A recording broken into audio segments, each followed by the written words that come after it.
No, muy buenos días, querido público, querido auditorio del Instituto Nacional de Antropología e Historia y del Museo Nacional de las Intervenciones. Yo soy Raúl Nibón Ramírez, director del Museo Regional de Puebla, y hoy he sido invitado amablemente por este recinto, por este espacio, para dirigir un conversatorio muy único, muy especial, que hemos traído para ustedes con mucho trabajo, con mucho esfuerzo, porque literalmente es un esfuerzo sobrenatural, sobrehumano, un poco del más allá, para conmemorar el 173 aniversario de la histórica batalla de Churubusco, esta batalla tan importante que fue clave en la guerra de 1846-1848 entre mexicanos y norteamericanos, cuyo desenlace fue la pérdida de los territorios. Independientemente del resultado, es un evento histórico de gran importancia y de gran trascendencia, por lo que el día de hoy hemos traído a tres invitados de lujo para conversar sobre este fascinante tema histórico: el general Pedro María Naya, Buenos días. el capitán John O'Reilly y, por supuesto, el general Antonio López de Santana. Por cierto, general, ¿podría decirnos su nombre completo? Antonio de, pa Antonio de Padua, María Severiano López de Santana y Pérez de Lebrón, para servir a Dios, a la patria y a ustedes. Bienvenidos a todos ustedes a este conversatorio. Sí, antes de comenzar, una pequeña observación, ya que nosotros no estamos precisamente vivos, ¿esto es necesario? En vista de que ustedes vienen del más allá, no creo necesario. Sin embargo, si hacemos un atento recordatorio a todo nuestro auditorio de mantener la sana distancia y de utilizar el cubrebocas.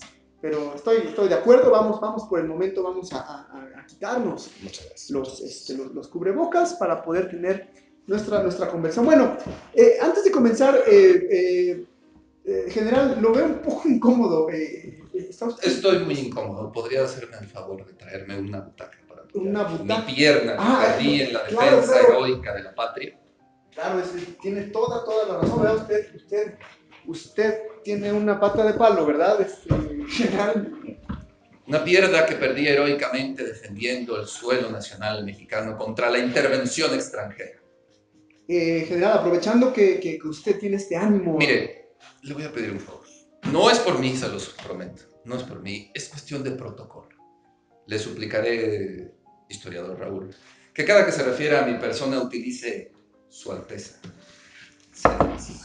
No es por mí, es por protocolo. De acuerdo, sí, su Alteza Serenísima. Muchas gracias. Ya que estamos entrando en materia con este fascinante tema, me gustaría que usted nos describa brevemente cómo era la situación general de México en este contexto de la guerra contra los Estados Unidos.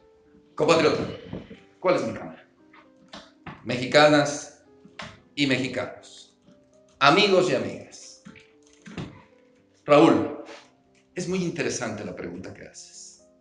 México tuvo un nacimiento violento, terrible, una larga guerra de independencia, costosa, sangrienta. Trajo como consecuencia que México no resultara ser una república, por la cual era mi objetivo, por lo cual yo luché durante muchos años.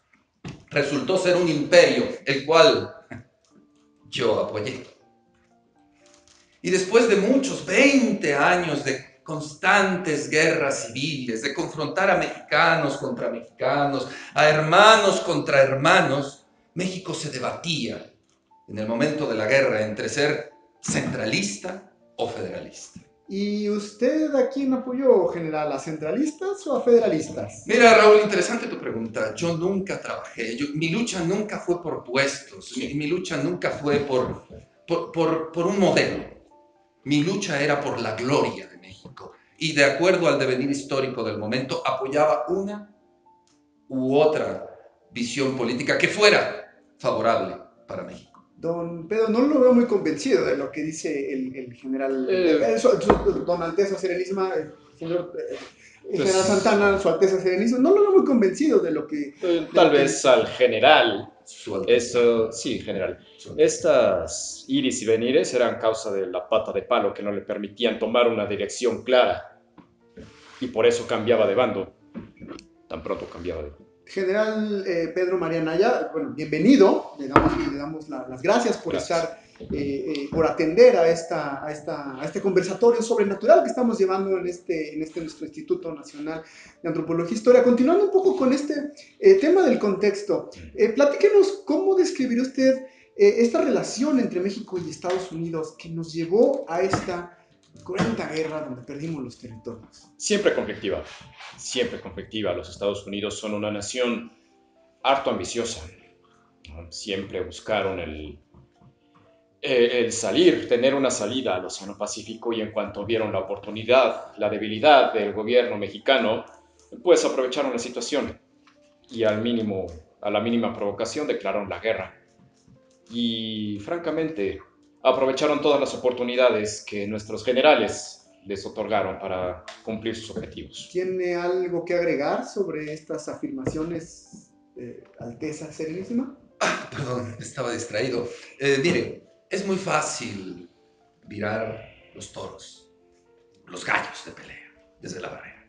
Es muy emocionante estar en el ruedo, los gallos de pelea. Los cuales veo que le gustan, ¿verdad? Por supuesto que sí, a todo varón mexicano deberían de gustarles. Y entonces, pues es muy fácil opinar sobre algo que uno no tiene la responsabilidad. Gracias. Bueno, pero entonces, independientemente de lo que ustedes nos puedan comentar sobre estas ambiciones que tenían los Estados Unidos, quisiéramos saber, nuestro público quisiera saber si esa ambición tenía un nombre concreto. James Polk. James Polk. ¿Quién era James Polk? Mira, James Polk era el 11º presidente de los Estados Unidos de América. Gobernó entre 1843 y 1849. Solo administró los Estados Unidos. Pobrecito, ¿cómo puede ser eso? ¿Solo una vez? Yo, que tuve la oportunidad de dirigir con mi mano la rienda del país durante 11 veces, no entiendo que debe ser solo una vez. Y su única promesa de campaña fue la expansión territorial de nuestros enemigos del norte. Esa era, a costa de nosotros. General Santana, usted habla, Su Alteza Serenísima, Por perdón. favor. Usted habla con mucha elocuencia de esta vorágine americana de James Polk.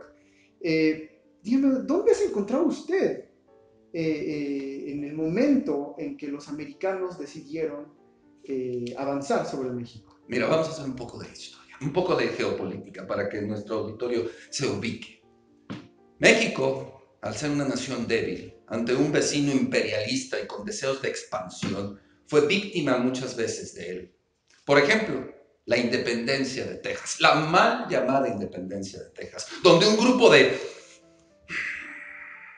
ladrones, corsarios, filibusteros robaron nuestro territorio. O ¿cómo se le llama cuando una persona llega y te quita lo que es tuyo?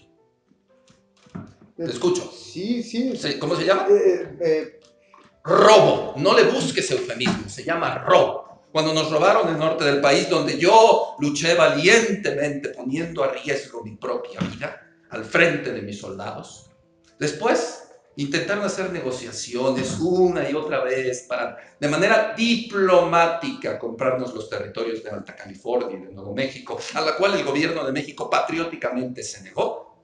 Entonces James Polk, aprovechando que teníamos discrepancias con respecto a dónde terminaba exactamente la recién anexada República de Texas a la Unión Americana, en el río Nueces y en el río Bravo, optaron por poner un campamento militar ahí, provocando claramente a nuestros soldados que cayeron en la provocación. Y entonces James Polk, en mayo de 1846, proclamó a voces: ¡se ha derramado sangre americana en suelo americano! Y a los pocos días nos declararon la terrible guerra. ¿Preguntabas dónde me encontraba yo? Yo, la verdad, por el devenir de mi quehacer político, que me ha ganado amigos, pero también me ha ganado, no digamos enemigos, rivales políticos. Me encontraba exiliado en La Habana. Quiere decir que usted no estaba en territorio mexicano cuando los americanos comenzaron sus hostilidades contra México. Tristemente. ¿Cómo fue que usted entonces regresó a México? Mi entrañable amigo Valentín Gómez Farías, recordó en este momento de crisis quién era el indispensable, quién era el general que tenía la capacidad de, bajo su mando, unir las voluntades de México, y por supuesto, ese nombre era el mío. ¿Y cómo le fue con esa empresa de unir a los mexicanos contra los americanos? Heroico. El campo de batalla en la mañana. Sentir la fuerza de mis hombres defendiendo un ideal. Marchamos hacia el norte del país en duras jornadas, costosas jornadas, terribles jornadas. Yo al frente de mis hombres, a pesar de mi pierna mutilada, yo marchaba al frente de mis hombres y les tuvimos un alto a las intenciones imperialistas del general Zachary Taylor. Se lo dimos en febrero de 1847 en la Angostura. ¡Qué campo de batalla más! Y se acuerda que no fue suficiente con ese alto que le pararon a Zachary Taylor, que después de la Angostura se perdió el territorio de Chihuahua, de Nuevo México y la Alta California. ¿Recuerda, general?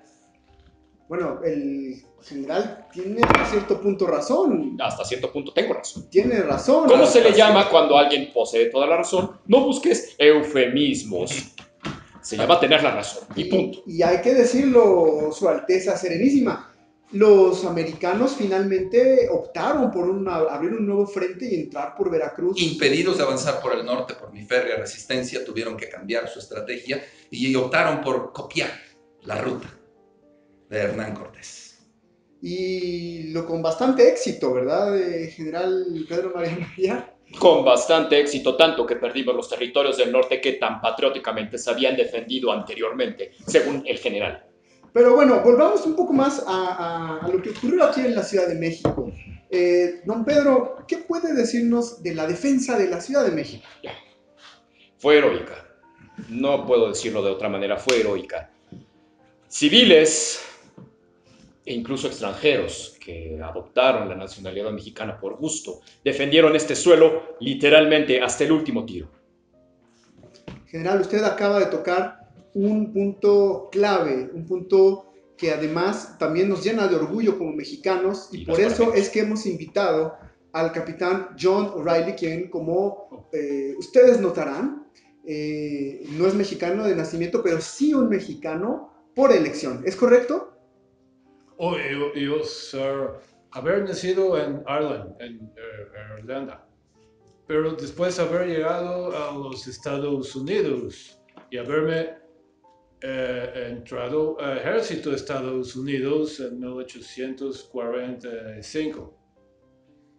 Apenas 2 días después de que yo había entrado, 2 días. Días, después de que haber entrado al ejército, recibir orden de ir por barco, por el río Mississippi, hasta puerto de New Orleans, y tomar otro barco a puerto de Corpus Christi, en estado de Texas. Y después haber ido hasta Río Bravo, enfrente Ciudad Matamoros. Ahí haber puesto campamento del que hablaba General Su Alteza Serenísima. Gracias. Estaba yo en campamento con soldados norteamericanos. Más de la mitad de soldados de General Zachary Taylor no haber nacido en Estados Unidos, ser de otros países. Muchos ser de Irlanda. Muchos ser católicos, como yo. Muchos decimos, queremos ir a misa católica en Ciudad Matamoros, y haber conseguido permiso al día 12 de abril. ¿Y qué lo motivó? Me queda muy claro, capitán, que hay una identidad que compartimos los mexicanos, una gran parte de los mexicanos, como usted sabe, somos católicos, como una gran parte de los irlandeses también lo son. O todos. No, gran parte, todos. ¿Y qué los motivó a unirse a las fuerzas mexicanas y dejar a los estadounidenses? Dentro del ejército de Estados Unidos, haber mucho, ¿cómo decir? ¿Bullying? Sí, el bullying, ¿Acoso? Contra nosotros católicos. Ellos no confiaron en católicos. Decir que nuestra lealtad estar con Papa en Roma, no con presidente de Estados Unidos. Por eso siempre castigaban a nosotros, irlandeses, a latigazos, arrestos, muchas injusticias. Por eso cuando fuimos a misa católica, decidimos no regresar y no regresamos al campamento de Estados Unidos. Nosotros nos quedamos en México y mexicanos habernos abierto los brazos, habernos dado su comida, habernos dado su bebida. Y nosotros decidimos integrarnos al ejército mexicano. Y me queda claro que ustedes combatieron de manera muy patriótica por México. Pero, capitán, platíquenos, ¿cómo fue? Bueno, por lo que usted nos está contando, resulta que usted estuvo en México desde el principio de las hostilidades. ¿Cómo fue que llegó a la capital? Después de varias batallas. Primero fuimos a Ciudad Monterrey. General Zachary Taylor ataca Monterrey en septiembre de 1846. Ser batalla terrible, durar 6 días. Monterrey fue tomada por el ejército norteamericano, pero permitirnos salir como batallón de San Patricio. Fuimos a San Luis Potosí. San Luis Potosí. San Luis Potosí. That's right. Llegó General Su Excelencia Santana. Condujo ejército con nosotros, batallón de San Patricio, hasta Hacienda Buenavista. Y ahí hacer batalla, terrible batalla, 2 días de batalla. Al final, haber logrado acorralar ejército norteamericano, estar a punto de rendirse.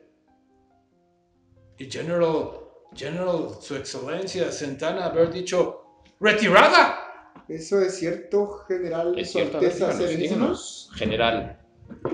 Hay cosas que no están al alcance a comprender de los civiles respecto al quehacer de los que tenemos sobre nuestros hombros la dura tarea de gobernar, la dura tarea de tener en nuestras manos la vida y la muerte de un soldado. Son cosas que están más allá de la comprensión. ¿Pero por qué retirada? ¿Por qué se retiró? Explíquenos. En el momento en que estaba ganando batalla, retirada de militar a militar. Desierto. Retirada a morir en desierto. Porque muchos haber recibido heridas y tener que regresar a San Luis Potosí durante 4 semanas de marcha por desierto. Muchos hombres haber muerto en el camino haber muerto porque alguien dijo retirada. Y capitán, lo que usted nos comenta, yo creo que muy poca gente lo sabe, porque en general la gran historia del batallón de San Patricio se centra en lo que ocurrió aquí en la Ciudad de México, ¿es correcto? Pero nosotros haber combatido en Angostura como batallón de San Patricio, haber conseguido en Ciudad San Luis Potosí hermanas de caridad. Las hermanas de la caridad. Haber hecho bellísima bandera del batallón de San Patricio. verde, con el arpa de Erin en la leyenda Irlanda por siempre. Ese fue el bandero del batallón de San Patricio en todas las demás batallas. Después de Angostura haber regresado a San Luis Potosí y después a Ciudad de México, pero haber seguido a General Santana, General Su Excelencia Santana, a batalla en Veracruz, muy mala batalla de Cerro Gordo, terrible batalla.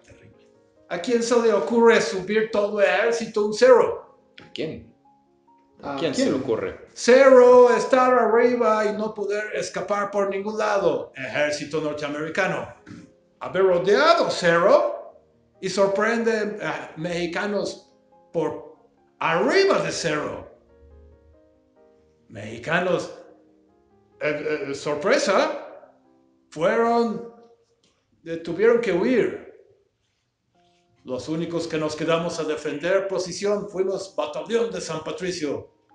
Y además fue clave porque después de Cerro Gordo, por desgracia, hubo resistencia en otros espacios, pero por desgracia la defensa final contra los americanos tuvo que llevarse aquí en esta capital. Y sobre ese tema, me gustaría platicar un poco más al respecto, sobre todo lo que pasó aquí en este hermosísimo Museo Nacional de las Intervenciones, en este convento de Churubusco. Don Pedro, platíquenos un poco, ¿cómo comenzó esa batalla del 20 de agosto de 1847? Mira, el 20 de agosto por la mañana estábamos muy motivados. Alcanzábamos a oír los cañonazos en Padierna. Y realmente pensamos por un momento que nuestras tropas estaban venciendo a los norteamericanos. Según entendíamos, estaban todos emplazados, todas las tropas mexicanas estaban emplazadas en una situación de ventaja para derrotar en Padierna al ejército norteamericano. Llegamos a pensar que tal vez no debíamos cometer aquí. Pero al transcurso de la mañana vimos cómo las tropas mexicanas se retiraban. Pero, a ver, explíqueme otra vez. ¿Sí podíamos ganar esa batalla? Pudimos haber ganado la guerra. ¿Y qué ocurrió? Eso a mí también me gustaría saberlo. Después de Padierna, las tropas norteamericanas se dirigieron a este punto. Y antes de la batalla, el general Santa Anna se presenta aquí. General, se presenta en este lugar. Deja unos cuantos hombres al batallón de San Patricio, los pone en la cabeza del puente de Churubusco, unas pocas municiones, 5 cañones, y se retira a la hacienda de los Portales. 6 cañones. 6 cañones. Ajá. Nosotros teníamos 2, éramos algunos cañones que teníamos acá. Se retira. Se retira a la hacienda de los Portales. Y nos deja aquí con unos pocos hombres, unos civiles armados que no eran tropas profesionales, a la defensa del convento de Churubusco. Y las mejores tropas se las lleva en retirada. Eso es cierto. Es cierto. No haber combatido soldados mexicanos en batallas en Ciudad de México. Haber combatido Civiles. Vecinos de Ciudad de México. Las mejores tropas en Civiles. retirada. Es algo que yo no alcanzo a comprender. No sé, tal vez algún día nos podamos enterar de cuáles fueron los motivos de esa retirada, pero las batallas se pudieron ganar. Pero bueno, quizá el general Santana, Su Alteza Serenísima, nos puede explicar en algunos momentos qué pasó. Sería bueno que nos explicara por qué esa retirada. Pero me parece, independientemente de la respuesta de Su Alteza Serenísima, y la gente, nuestro público debe saberlo, que esta batalla de Churubusco fue probablemente una de las batallas más importantes de aquella guerra. Claro. Y que además, pues tuvo un resultado lamentable para los mexicanos. Pero también lamentable para los Estados Unidos, por supuesto. haber perdido muchos soldados a General Scott. Los norteamericanos perdieron más soldados que nosotros en la defensa de este lugar. Eso nos habla de que fue una batalla verdaderamente realmente fiera, bien planeada. General don Pedro, ¿qué pasaba por su mente cuando iba a iniciar esta batalla o durante el momento de la batalla?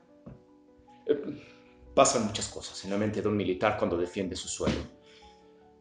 Por un momento pensamos que podíamos ganar. Nuestras tropas repelían el ataque de los norteamericanos una y otra vez. Eran casi 8,000 norteamericanos los que asediaban este punto y los hacíamos retroceder una y otra vez a punta de bayoneta, a punta de balazos y disparando los cañones. Pudimos haber ganado esa batalla. Lo que en verdad pasó fue que nos dejaron sin municiones. De haber tenido municiones, este punto no hubiera caído. La cabeza del puente no hubiera caído. Pero nos dejaron solos. Nos dejaron solos. Y a mí me gustaría mucho saber, además de esta pregunta que le hice, ¿qué pasaba también por la mente del capitán O'Reilly? Porque a final de cuentas ustedes habían desertado del ejército estadounidense. ¿Qué pasaba por su mente, capitán?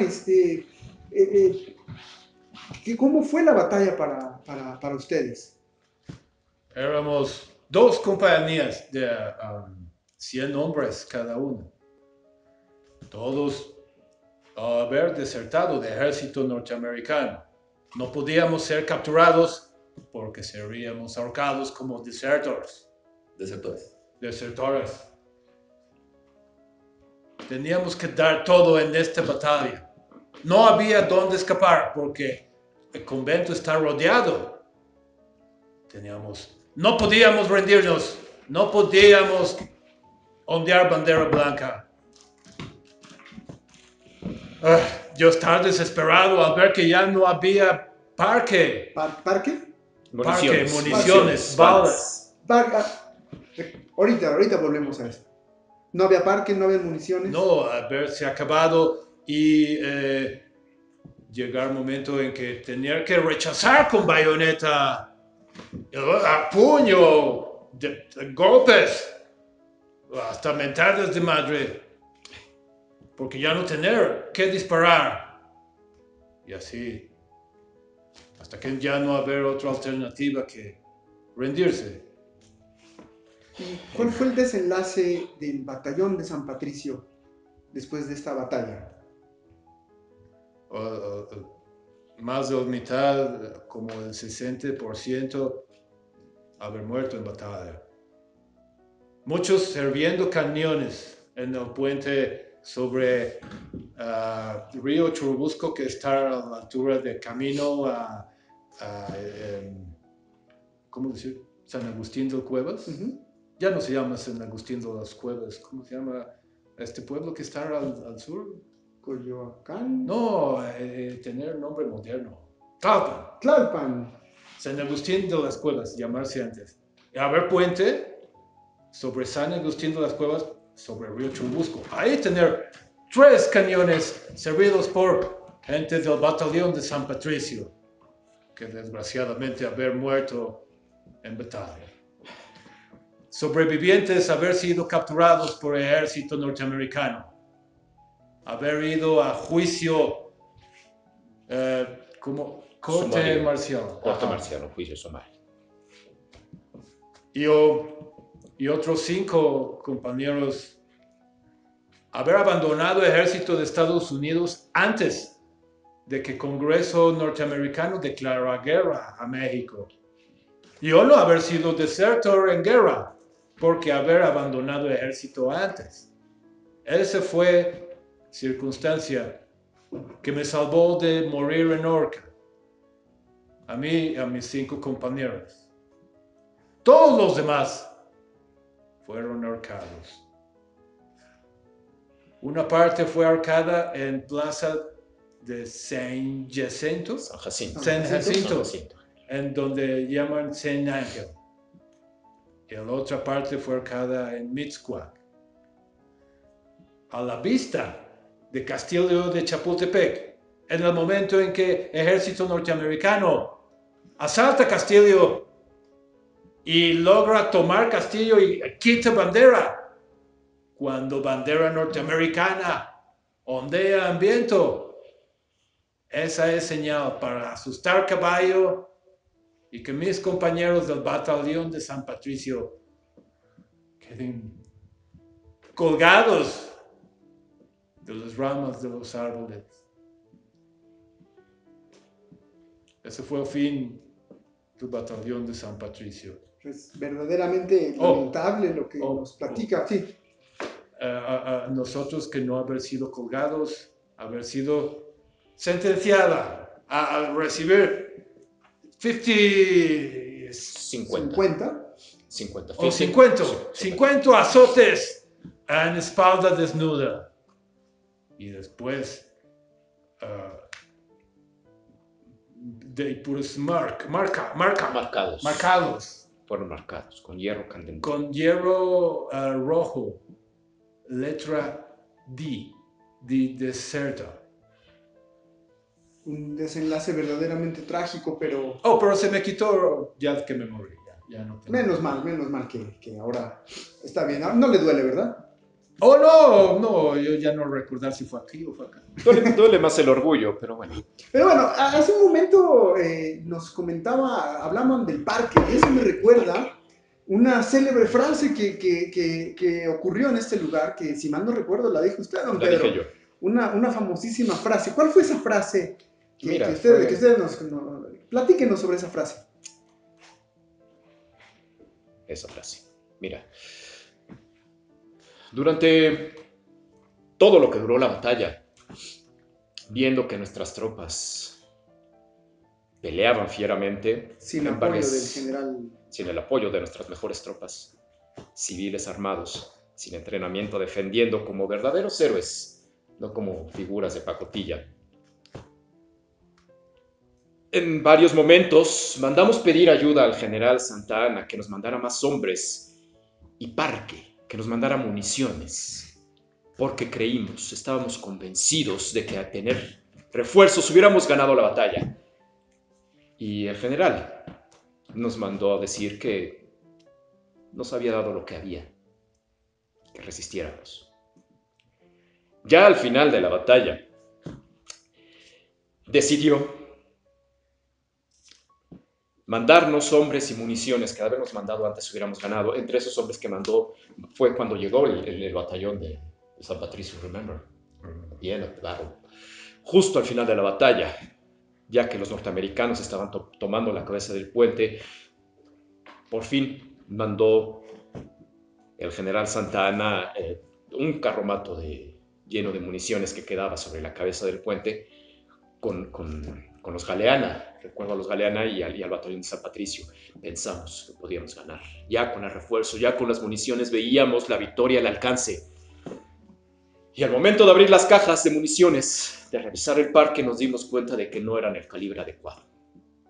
No era el calibre adecuado. Nos mandó un calibre 19 adarmes y nuestros rifles eran 14 adarmes. Oh, es calibre muy antiguo, de arma muy vieja. O sea, las armas mexicanas Ajá. eran más nuevas. Más nuevas. Sí, tenían otro calibre. El caso es que nosotros, los mexicanos, los Independencia, los Galeana, los Bravos, no podíamos disparar esas balas. Los únicos que tenían algunos rifles con ese calibre eran los del batallón de San Patricio. Ah, porque ese calibre muy viejo de poner pólvora así. Muy viejo. Y en la defensa de este lugar, te aseguro, y le aseguro a todos los que nos oyen, disparamos hasta el último cartucho. En otras palabras, nos quedamos sin parque. Vi a algunos de mis hombres intentando disparar piedras con tal de seguir peleando. Pero bueno, al final de la batalla tuvimos que dar la orden de replegarnos. Los norteamericanos pensaron que era una estratagema. Ni siquiera ellos pensaban que la batalla había terminado, por una razón tan absurda como no tener parque. Pensaron que les estábamos teniendo una trampa. Y recuerdo fue el general Twiggs. Fue Twiggs. General David Twiggs. David Twiggs, el primero que entró a este lugar. Y siendo yo el único del mando que hablaba inglés, que habla inglés, tuve que entenderme con él. Se acerca conmigo. Y lo primero que hace es preguntar por el parque que nos quedaba. No teníamos ningún parque que entregar. Y por eso le dije esta célebre frase que mencionas con todo el dolor. Señor mío, si hubiera parque, usted no estaría aquí. y una frase célebre que queda para la posteridad. Desgraciadamente. Una frase que básicamente representa la posibilidad, ¿verdad? Me hubiera de encantado, en vez de decir eso, dar el parte de que las armas nacionales se habían cubierto de gloria o algo así, pero no pude. que esa No frase, pude. por cierto, Alguien bueno, más la dijo. quizá, Pero bueno, quizá en otra entrevista sí, podamos hablar el punto es que en este momento lo que yo dije fue eso. Pero bueno, de todo esto que hemos platicado, General Santana, Su Alteza Serenísima, veo muchas indirectas, muchas directas en realidad, hacia su accionar. General, Su Alteza Serenísima lo han acusado de muchas cosas, de vendepatria, lo han acusado de que usted ha actuado de mala fe, de que recibió incluso sobornos por parte de los americanos para perder a propósito los territorios. ¿Qué nos puede decir al respecto? Mira, Raúl, yo creo que la pregunta que se hace la gente es, ¿Santana fue un traidor? Yo te invito a reflexionar y te invito a que cambiemos la frase. ¿Santana fue útil para la consolidación de México? Yo la respuesta creo que es sí. Al tener bajo mi responsabilidad durante muchas veces el destino de la patria, no solo en su administración, sino en su defensa física, como donde perdí mi apreciada pierna izquierda, defendiendo a la patria en el campo de batalla. ¿Cometí errores? Plenty. Soy humano. Intenta defender la patria Soy sin humano. divisiones. Y los humanos cometemos errores.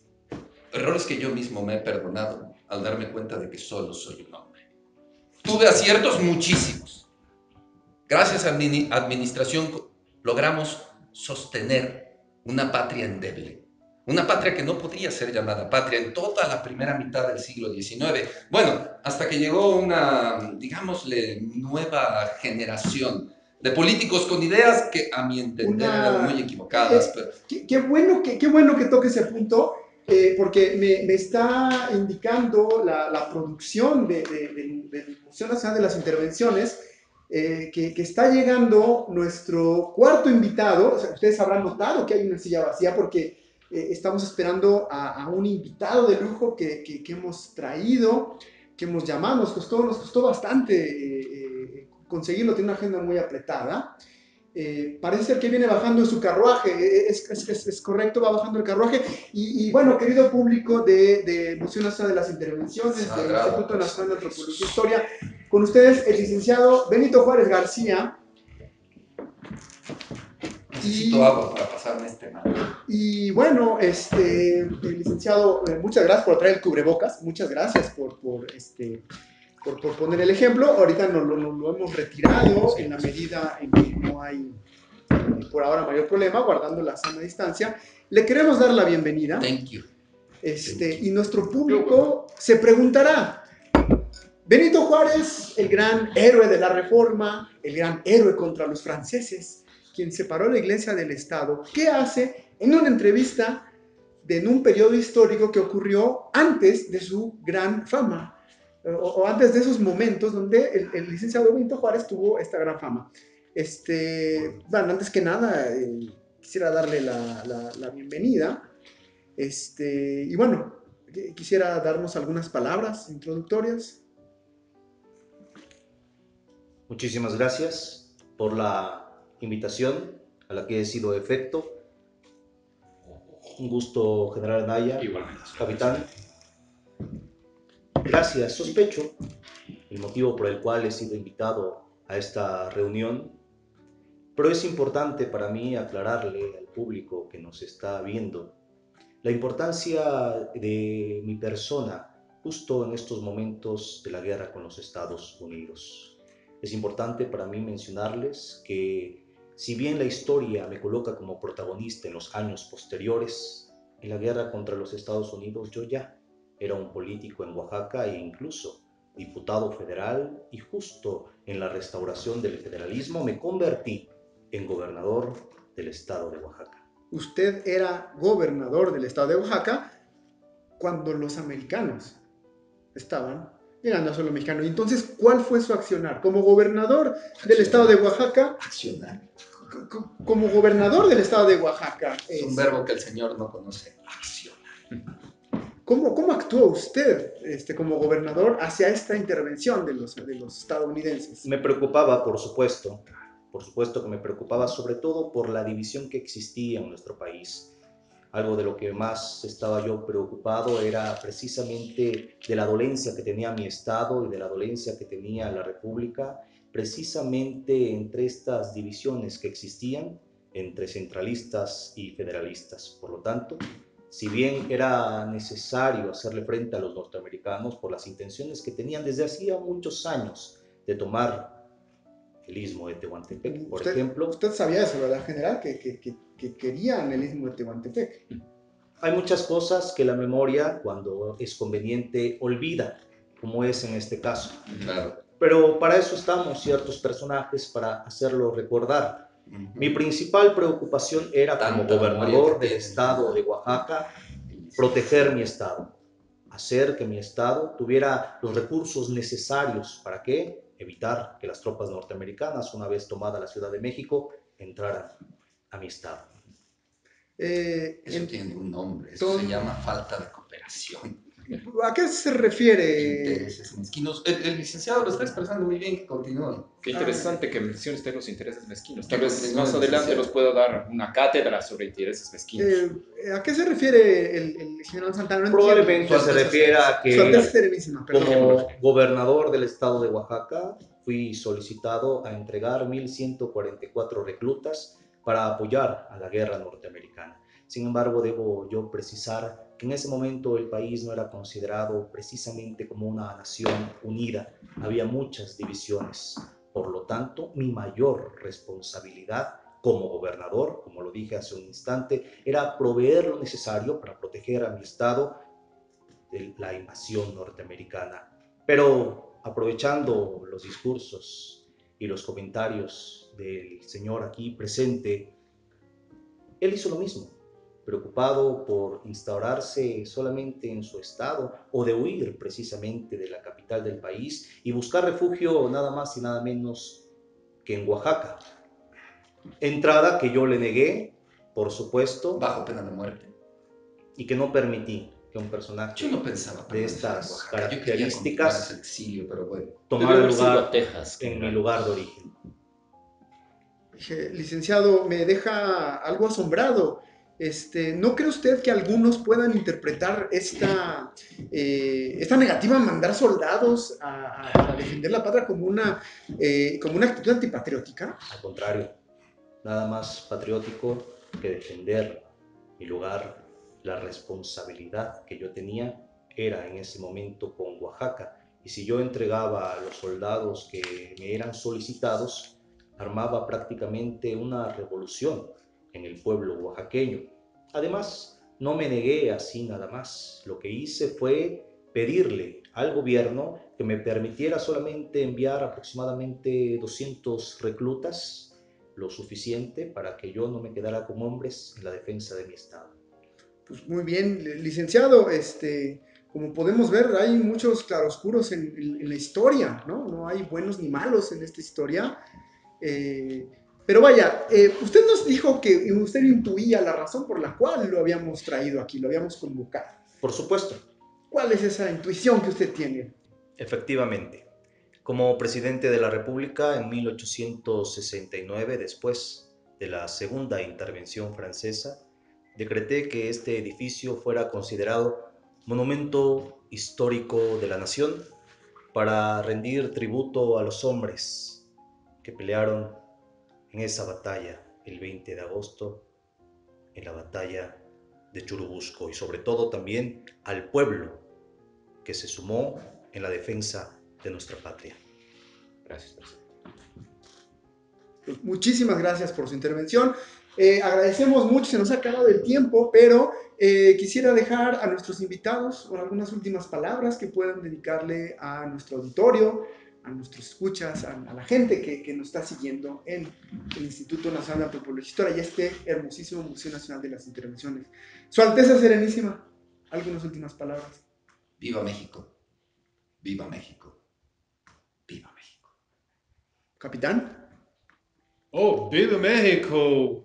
Yo siempre he querido ser parte de este país. Yo siempre he querido ser mexicano, como todos mexicanos. ¡Viva México! General. Solamente pedirle a la gente que recuerde a los defensores de la patria. Como bien dijiste, no hay buenos y malos. Dejémoslo en héroes y traidores. Licenciado. Importante recordar que en la guerra contra los Estados Unidos no todo fue poco, no todo fue ridículo y no todo fue deshonesto. Hubo también la admiración de la gente que se unió, por lo menos aquí en Churubusco, para defender lo que en ese momento pretendíamos fuera la identidad nacional. Muchísimas gracias a todos. Muchísimas gracias a nuestro querido público del Museo Nacional de las Intervenciones y nos vemos en la próxima. Muchísimas gracias. Gracias.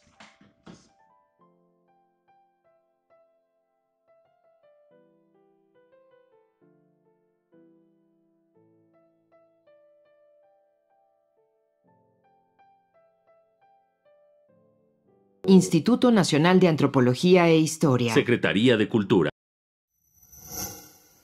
Gobierno de México.